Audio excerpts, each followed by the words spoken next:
he told us that we had to تؤدي الأمانات إلى أهلها, to give the amanat to its people. That's one of the signs of the believer, right? The believer gives trust that have been entrusted with him to those who own the trust. So if you're given a trust and somebody tells you, I'm doing this, I'm entrusting you with this, but this is mine. I'm entrusting it with you, but this is mine. The mu'min is the one, yu'min comes from the same root of amana.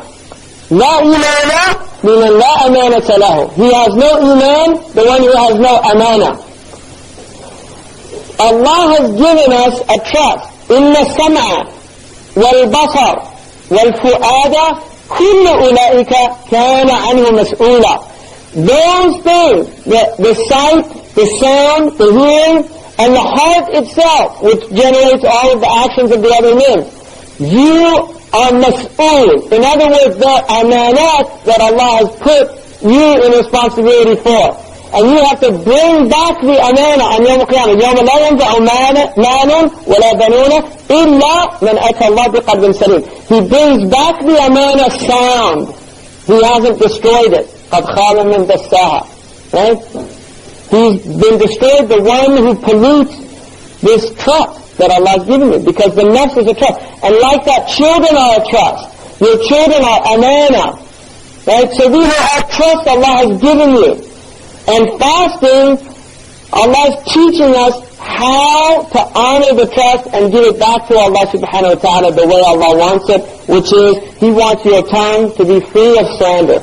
Kidib, namima, ghiba, zur, all these things. He wants it to be free of that. He wants your ears to be free of hearing the haram. He wants your eyes to be free of seeing the haram. He wants your hands to be free of doing anything haram, your feet to be free of going anywhere haram, and your genitals free of going to a place that's haram, and your stomach free of taking in, imbibing anything or eating anything that's haram. That's what Allah wants. He wants us to protect these trusts that He's given us, and the way He's teaching us to do that is fasting. This is the madrasa to learn these things.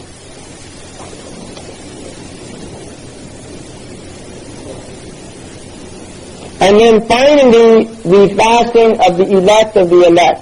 And he says, it is the صوم القلب عن همم الدنية والأفكار الدنيوية. It is the fasting of the heart on low aspirations, from low aspirations, or from worldly thoughts. So in other words, the fasting of the elect is that your aspiration is not for dunya. And that's why in Ramadan, infaq, because giving out is for akhirah.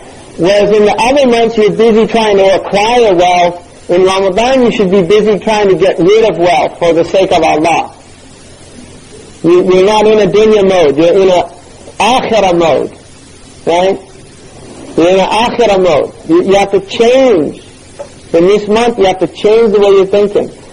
And then, afkar ad-dunyawiyya, one of the things about the people,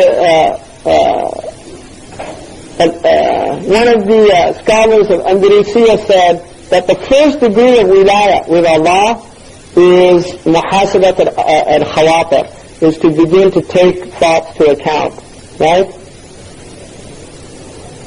That's the beginning of it. Yazin al-khatira bil-qistasi, that he begins to measure the thought based on the mizan of the sharia. That's what the wali does, and that's why he's a wali.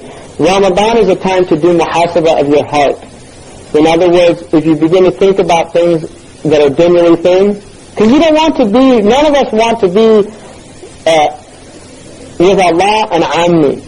In Arabic, ammi means suqi, right? Do you say that in Iraq? Suqi?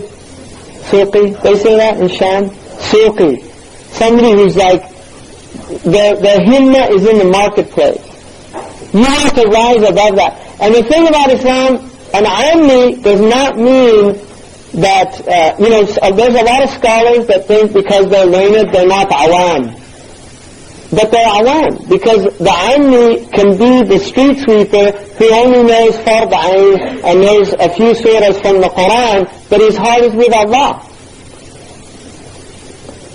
You see, and that's why he asked, how many people are not fasting, but with Allah they're fasting?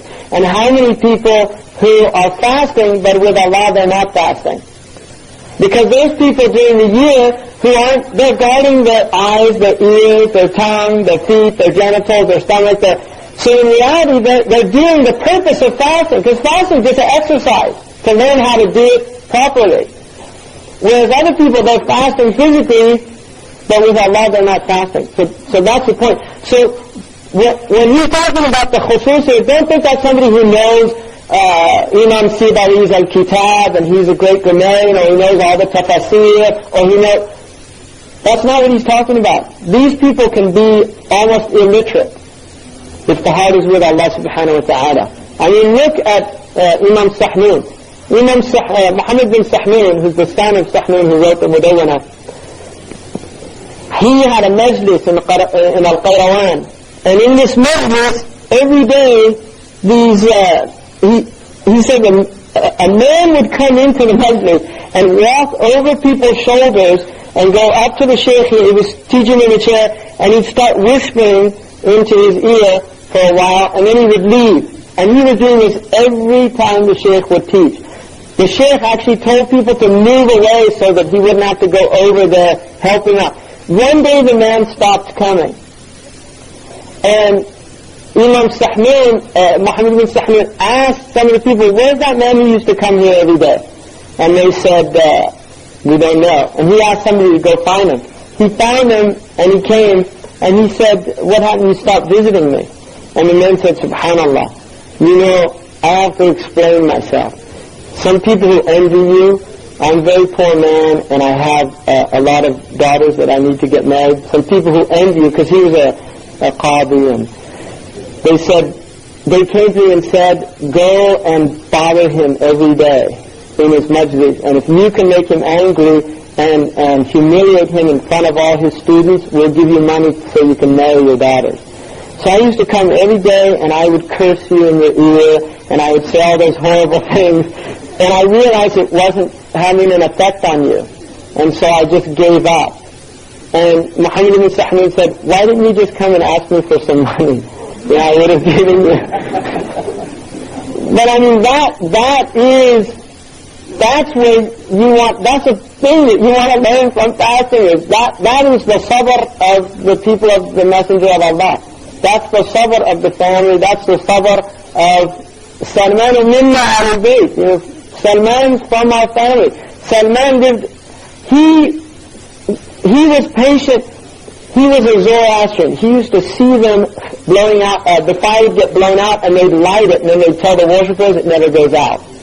And his father was in charge of it, so he knew it was a lie. So he wanted to find where it was. He went to the Christians.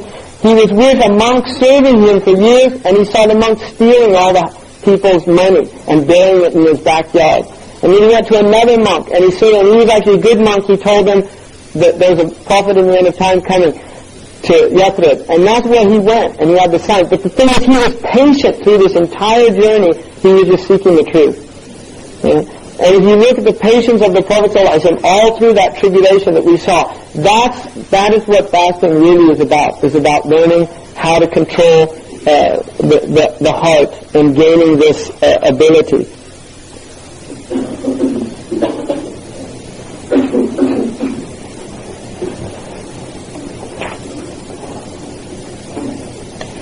So, basically, in terms of this month, here's my suggestion to myself, first and foremost.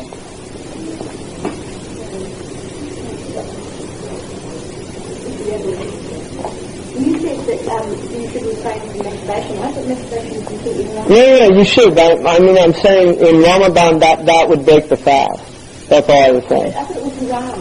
Anyway. I know, but so is lying, and people lie, and so is, people do things that are haram. There's a khilaf about it anyway. According to the Malikis, the dominant opinion is that it's prohibited. According to Ahmad ibn Hanbal, it's considered mubah without any fantasizing. He considered it like hijama or something like that. So it's a khilafi issue, but I was just using that because some people might think that fasting is just from sexual relations with somebody else, but it includes that. So any type even tafakkur, right, fantasizing, that would lead to that. All that's haram. So anyway, during this month, and then inshallah I'm going to close this on, there's a group of people that's leaving at 2:30, but during this month, my recommendation to myself and all of you is don't do a lot of talking. Utilize the time. Everybody should be appreciating that, all the other Muslims. Don't waste your time. This is a month that the Salaf used to, for 6 months before Ramadan, they would beg Allah to let them see the next Ramadan, and then 6 months after Ramadan, they would beg Allah to accept the previous Ramadan. So this is not a time like other times. We all have to understand that. And the other thing is, none of us knows if this is our last Ramadan. And none of us even knows will we make it to the end of this Ramadan. So this is seize the moment. You really utilize this time, all of us. Don't let the month pass and then the last few days and you're regretting, I should have done more. We'll do that anyway, but hopefully it won't be as bad as some people who will have done very little. Hopefully we'll do a lot, and still there's going to be a sense that we didn't do enough, because human beings, Imam Ghazali said, the greatest proof of the deficiency of man is that he never does anything except that he realizes afterwards he could have done it better. Anything. So, there's always improvement. But the point is, utilize the time, utilize the night, right? Take some portion of the night. It's mandub to do khatam of the Quran in the Taraweeh, but even one surah is effectual. So even if you did your Taraweeh with Qul Huwallahu Ahad, if that's all you know, and you did your rakats, that counts as Qiyam al-Layl.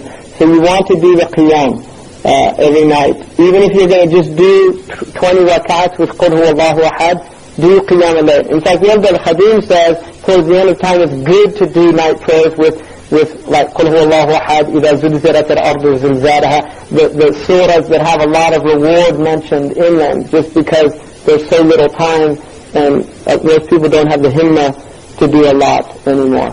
So utilize the time. Try to do the duha prayer, right? So basically try to get up before the Fajr, do some qiyam before Fajr, and then utilize the time after Fajr. Try not to sleep after that time. It's makruh in any case, but in Ramadan we should be gaining that time even more so than other times. And then try to do the duha. The Prophet ﷺ told Abu Huraira to do the duha, not to leave it ever. And so you should try to do it. It's a mandub, and it's a very strong, it has strong madad, because the Prophet did do it continuously, 2, 4, 6, or 8 rakats before the zawal, all the way up to the zawal for the Malikis and the Hanafis. They have during the time of the Hajjara, that they can't pray the Nafilah. And then prayer on time. Prayer on time should be any time. Imam Malik radiyallahu anhu relates in the Muwatta, إِنْ لَا أَرَى مِنْ أَهَمِّ أُمُورِكُمْ الصَّلَاةِ. The most important of all your affairs is your prayer. فَمَنْ حَافِظَهَا وَحَافِظَ عَلَيْهَا فَقَدْ حَفِظَ دِينَهُ. Whoever guards it and is vigilant about its times has guarded his deen. وَمَنْ ضَيْعَهَا فَهُوَ لِمَا سِوَاهَا أَضِيعَ. Whoever is negligent of it, then he's negligent more so about other affairs in his life. So prayer, and then we heard earlier that the Messenger of Allah on his deathbed, sallallahu alaihi wasallam, his wasiyah to his ummah, as the last words were as-salah, as-salah. Prayer is over everything. Guard your prayer, and use this time to discipline yourself to be praying on time. Right? Really use it to discipline yourself. If you weren't praying on time before Ramadan, and you should have been, but if you weren't, then use this time to discipline yourself to pray on time. If you're working, just stop.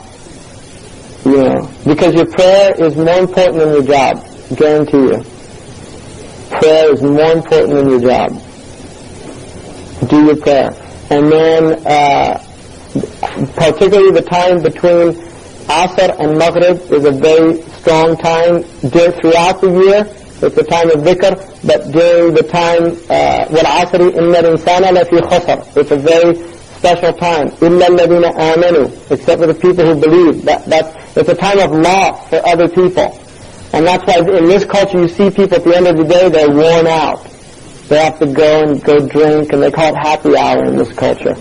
Right? No, seriously, they call it happy hour. They go and have to have oblivion so that they don't have to think about how meaningless their lives are. That's a time when we're preparing for sunset, which means death for us. Sunset is a metaphor for death. And Asr, from Asr to Maghrib, that's your later years in the lives of man. That period is representative. And the fasting, breaking the fast, is like the messenger, لِلصَّائِمِ فَرْحَتَانِ. There's two joys. فَرْحَةٌ عند إفطاره, a farha when he breaks his fast, وَفَرْحَةٌ عند لقاء ربه, وحين يلقى ربه. So there's an analogy being made there that the breaking of the fast is similar to meeting your Lord. In other words, when the day is over and death is over, you go back to Allah subhanahu wa ta'ala. And then after you break your fast, the best thing, break it on rutab or tamar or hasawat min al-ma. If you don't have any of that on anything, you can just break the fast. If there's no food around, then you pray anyway. And the delaying of it is only makruh if it's delayed out of thinking that it's better, right? Then it becomes a bid'ah. But if you had a valid reason to delay breaking the fast, then it's perfectly fine.